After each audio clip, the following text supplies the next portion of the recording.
Types of sales. तो in general हम लोग जानते हैं दो तरह की सेल होती है, एक तो प्रोकैरियोटिक सेल होती है और दूसरी यूकैरियोटिक सेल होती है। तो जो प्रोकैरियोटिक सेल होगी वो स्मॉल साइज़ की होगी, यूनिसेलुलर स्ट्रक्चर जनरली होगा, वेल डिफाइंड न्यूक्लियस यहाँ पर एब्सेंट होगा, मतलब कोई न्यूक्लियर मेम्ब्रेन नहीं है। यहाँ पे जेनेटिक मटेरियल को हम लोग न्यूक्लियोइड कहते हैं। राइबोसोम स्मॉल होंगे 70s टाइप के, membrane bound cell organelles absent होंगे, चाहे इंडोप्लाज्मिक रेटिकुलम हो, गोल्जी बॉडी हो, माइटोकॉन्ड्रिया हो, राइट। इसमें इंक्लूड किया जाता है सारे ही मोनेरन्स को। मोनेरन्स में आपका blue green algae, bacteria, Archie bacteria और माइकोप्लाज्मा आ जाएगा। देन यूकैरियोटिक सेल्स की बात करें तो ये एडवांस टाइप ऑफ की सेल्स हैं। यहाँ पे यूनिसेलुलर और मल्टीसेलुलर दोनों ही सिचुएशन मिलती है, लेकिन ज़्यादातर मल्टीसेलुलर ऑर्गेनिज्म होते हैं। जो प्रोटिस्ट हैं वो यूनिसेलुलर यूकैरियोट्स होंगे, मतलब प्रोटोजोअन्स हो गया, डाइनोफ्लैजिलेट है, स्लाइम माउल्ड है, डायटम्स हैं और यूग्लिनोइड्स हैं, ये सारे आते हैं यूकैरियोट्स में, यूनिसेलुलर यूकैरियोट में। वेल डिफाइंड न्यूक्लियस यहाँ प्रेजेंट होगा, राइबोसोम लार्जर होंगे, eighty S type, membrane bound cell organelles present होंगे, चाहे वो कोई भी हों, Golgi body, endoplasmic reticulum, mitochondria, lysosome etcetera. Example है all protista, all fungi, all plants और ऑल एनिमल्स, राइट। तो ये डिफ्रेंशिएट आपको समझ में आ गया होगा यूकैरियोटिक सेल का और प्रोकैरियोटिक का। यू मतलब एक्चुअल में ट्रू होता है, कैरियो मतलब न्यूक्लियस होता है, मतलब ऐसी सेल जिसमें ट्रू न्यूक्लियस या advance type of nucleus present है। प्रो मतलब ओल्ड टाइप या प्रिमिटिव टाइप, और कैरियो मतलब न्यूक्लियस, मतलब ऐसी सेल जिसमें primitive type of nucleus present है, जिसमें न्यूक्लियर मेम्ब्रेन नहीं होती है। ओके, अब नेक्स्ट आते हैं सेल साइज पे।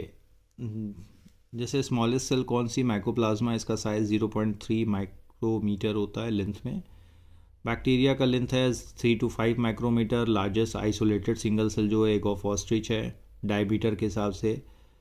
रेड ब्लड सेल्स की साइज 7.0 माइक्रोमीटर है इन डायमीटर। वहीं नर्व सेल लॉन्गेस्ट सेल की कैटेगरी में आती है, 90 सेंटीमीटर की साइज़ होती है। शेप की बात करें तो कुछ सेल इरेगुलर शेप की हो सकती है, जैसे बैक्टीरिया है, thread like, cuboidal shape, columnar shape, polygonal, disc shape, circular shape. तो वैरायटी ऑफ शेप मिल सकता है आपको बैक्टीरिया का, सॉरी सेल का। टाइप ऑफ सेल की बात करें तो टाइप ऑफ सेल अभी आपने देख लिया कितने टाइप की सेल्स होती हैं, प्रोकैरियोटिक एंड यूकैरियोटिक। हालांकि ह्यूमन सेल्स में आप जब पढ़ेंगे कि वैरायटी ऑफ सेल्स कितनी है यूकैरियोट के केस में भी, ह्यूमन में तो 200 से ज़्यादा, 200 से ज़्यादा टाइप की सेल्स पाई जाती हैं in case of human being, human body में। अब आ जाते हैं प्रोकैरियोटिक सेल में बैक्टीरिया या जो भी सेल्स हैं उनके कॉमन फीचर्स कौन कौन से हैं, उनको देख लेते हैं हम लोग फटाफट। तो प्रोकैरियोटिक सेल जैसे बैक्टीरिया है, ब्लू ग्रीन एल्गी है, cyanobacteria, mycoplasma and pleuropneumonia like organism. Archie bacteria है। फीचर्स देखें, रेट ऑफ रेप्लिकेशन यहाँ फास्ट होता है। सेल की डिज़ाइनिंग बहुत सिंपल है, साइज़ स्मॉल होगी। सेल वॉल प्रेजेंट होती है कुछ में, जैसे कि ब्लू ग्रीन एल्गी है, बैक्टीरिया है। माइकोप्लाज्मा में एब्सेंट होता है सेल वॉल, ध्यान रखिएगा। Genetic material basically naked type होगा, मतलब कोई न्यूक्लियर मेम्ब्रेन नहीं होती है, उसको हम लोग न्यूक्लियोइड कहते हैं। जीनोमिक डीएनए सिंगल होगा, सर्कुलर होगा, इसे हम लोग क्या बोल रहे हैं, न्यूक्लियोइड, जो जेनेटिक मटेरियल हमारा है बैक्टीरिया के केस में। मेनी स्मॉल सर्कुलर डीएनए भी प्रेजेंट होते हैं, जिन्हें हम लोग प्लाज्मिड कहते हैं। कहाँ होंगे, साइटोप्लाज्म में। और जो ध्यान देना है कि जो जेनेटिक मटेरियल है, मतलब डीएनए जो पाया जा रहा है या जो भी क्रोमोसोम है, वो भी साइटोप्लाज्म में ही होता है, सस्पेंड होता है, उसे हम लोग बोलते हैं न्यूक्लियोइड। अब उसके बाद दी हुआ एनसीईआरटी में cell envelope and its modification. तो थोड़ा सा यहाँ पे मैं इसको समझा देता हूँ। मीजोजोम के बारे में भी आगे पढ़ेंगे।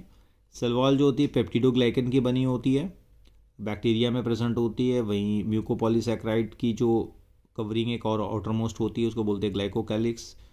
ये कुछ में पाई जाती है, सारी बैक्टीरिया में नहीं मिलेगी। वहीं प्लाज्मा मेम्ब्रेन्स सारी ही बैक्टीरिया में, इसके अलावा सारे ही यूकैरियोट्स में मिलती है। ये लाइपोप्रोटीन से बनी होती है, लिपिड और प्रोटीन से मिलकर बनी हुई होती है।